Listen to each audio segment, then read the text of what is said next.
Au lendemain du 15e sommet des chefs d'État, la conférence des chefs d'État de la CEMAC, on constate justement que l'Afrique centrale fait face à de nombreux défis sécuritaires, que ce soit au plan militaire, au plan climatique, au plan sanitaire, avec ces conflits internes qui gangrènent différents pays de cette sous-région. Par rapport donc à cette situation, l'École internationale des forces de sécurité, EIFORCE, voudrait donc inviter à la réflexion sur la réforme du secteur de la sécurité dans cette sous-région Afrique centrale à travers un colloque international qui se tient les 22 et 23 mars 2023 dans cette belle salle de conférence de la Caisse autonome d'amortissement de Yaoundé. Et c'est justement le général Patrice Bitoté, le directeur général de l'EIFORCE, qui a ouvert les hostilités avec un discours de bienvenue qui, en quelque sorte, avait déjà planté le décor de ce colloque. Au nom du personnel de l'EIFORCE, vous souhaitez une chaleureuse bienvenue en cette magnifique salle de conférence de la Caisse autonome d'amortissement à l'occasion de la cérémonie d'ouverture du colloque international qu'organise l'EIFORCE à travers son centre de recherche et de documentation sur le thème de la réforme du secteur de la sécurité en Afrique centrale, enjeux, défis et perspectives. D'emblée, Monsieur le secrétaire d'État, je vous prie de bien vouloir transmettre nos sincères remerciements à Monsieur le ministre délégué à la présidence chargé de la Défense, président du conseil d'administration de l'EIFORCE, pour avoir autorisé et facilité cette importante agora scientifique financée par l'État du Cameroun et devenue traditionnelle depuis 3 ans. Notre gratitude s'adresse aussi à vous tous, distinguées personnalités, modérateurs, intervenants, participants et médias, qui avaient favorablement répondu à notre invitation pour cet intense moment de réflexion. Votre présence à ce colloque, en plus d'en rehausser l'éclat, marque indubitablement votre engagement aux côtés de l'EIFORCE pour enrichir la pensée sécuritaire dans une approche proactive,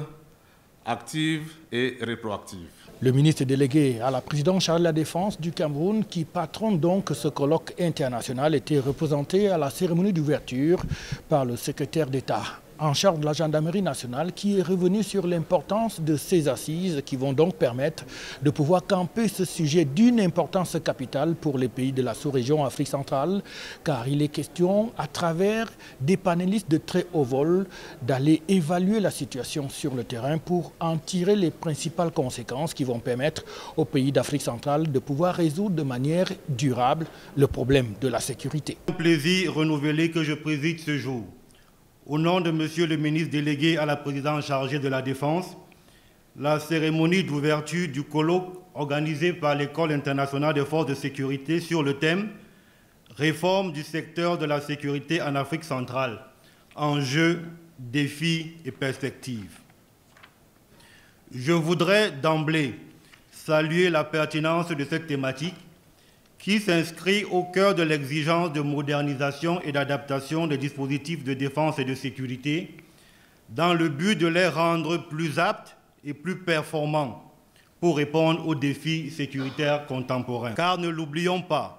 la sécurité est bel et bien au cœur du processus de développement des États. Le secteur de la sécurité, pris au sens large, est en effet une composante essentielle de la bonne gestion des affaires publiques pour le bien-être des citoyens. Il contribue à asseoir la légitimité des institutions de l'État. Il conforte l'image des pouvoirs publics en tant que tutelle régalienne et garant de la paix. Il renforce la confiance des populations à l'endroit des structures de l'État. Et l'École internationale des forces de sécurité, en soumettant la thématique du jour à la cogitation collective, est véritablement dans son rôle de sentinelle et d'aide à la formulation des politiques publiques de sécurité au service de l'émergence des nations africaines. Le challenge qui interpelle nos États est celui d'œuvrer à ce que les administrations de sécurité soient davantage professionnelles et exemplaires dans l'exécution de leur mission et toujours plus respectueux des normes démocratiques et de la règle de droit dans leur interaction avec le corps social. C'est l'occasion pour moi de féliciter le général de brigade, directeur général de l'EIFORCE et l'ensemble de ses collaborateurs pour le pari tenu de faire de la recherche, aux côtés de la formation, un levier essentiel de leurs activités pour la préservation de la paix et la prévention des conflits. Il s'agit donc de 4 panels en tout, mais en ouverture, on a vu une très belle leçon inaugurale du professeur Issa Saïbou qui vient de l'université de Maroua. Il a donc essayé de planter le décor scientifique de ce colloque international. La plupart Les politiques de réforme du secteur de la sécurité visent la structuration ou la restructuration, la modernisation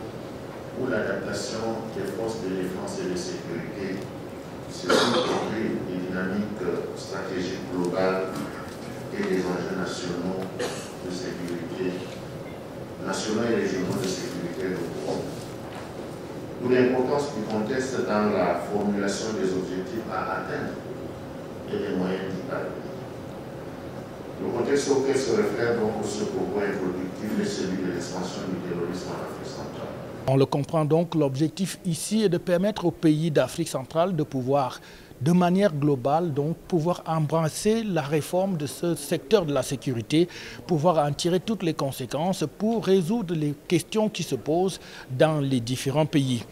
Organise ce jour des agapes scientifiques sur le thème « La réforme du secteur de la sécurité en Afrique centrale, enjeux, défis et perspectives ». Cette problématique dans l'actualité, la pertinence et la prégnance capturent l'attention, aussi bien qu'elle attise des interrogations, permet de questionner le lien qui existe entre la sécurité, la gouvernance et le développement. En outre, elle interpelle sur les dynamiques de l'implémentation de la RSS en Afrique centrale, son efficacité dans la prévention des conflits, dans la prévention et la gestion des conflits, ainsi que l'instauration de la paix